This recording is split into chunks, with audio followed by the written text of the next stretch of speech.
പഞ്ചാരക്കൊല്ലിയിൽ വന്യജീവി ആക്രമണം തടയാൻ ആക്ഷൻ പ്ലാൻ ഒരുക്കുമെന്ന് വനമന്ത്രി എ കെ ശശീന്ദ്രൻ പറയുന്നു. തെരച്ചിൽ അവസാനിപ്പിക്കുന്നില്ല എന്നും മന്ത്രി. ഇന്ന് നമ്മൾ തീരുമാനിച്ചത് ഈ തെരച്ചിൽ അവസാനിപ്പിക്കുന്നില്ല. അതിനു പകരം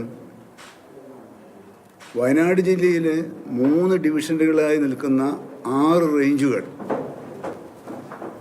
തിരിച്ച് ആ 6 റേഞ്ചുകളിലും ചൊവ്വ, ബുധൻ, വ്യാഴം എന്നീ 3 ദിവസം ഒരു ജനകീയ പരിശോധന നടത്തുകയാണ്. ഡ്രോൺ ഉപയോഗിച്ചുകൊണ്ട് മുഴുവൻ സ്ഥലങ്ങൾ, മുഴുവൻ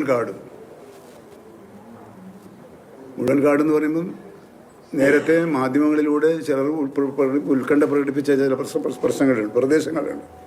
ഇന്ന സ്ഥലത്ത് കാണാനിടയായി, ഇന്ന സ്ഥലത്ത് കണ്ടു, ഇന്ന സ്ഥലത്ത് കാൽപ്പാടുകളുണ്ടായിരുന്നു എന്നൊക്കെയുള്ള ചില സന്ദേശങ്ങൾ പല ഭാഗത്തു നിന്നും ഡിപ്പാർട്ട്മെന്റിൽ ലഭിച്ചിട്ടുണ്ടായിരുന്നു. ആ സന്ദേഹമെല്ലാം പരിശോധിക്കണം. സന്ദേഹം പറഞ്ഞ സ്ഥലങ്ങളിലെല്ലാം അതിനൊരു ആക്ഷൻ പ്ലാൻ ഉണ്ടാക്കാനാണ് ഇന്ന് തീരുമാനിച്ചത്.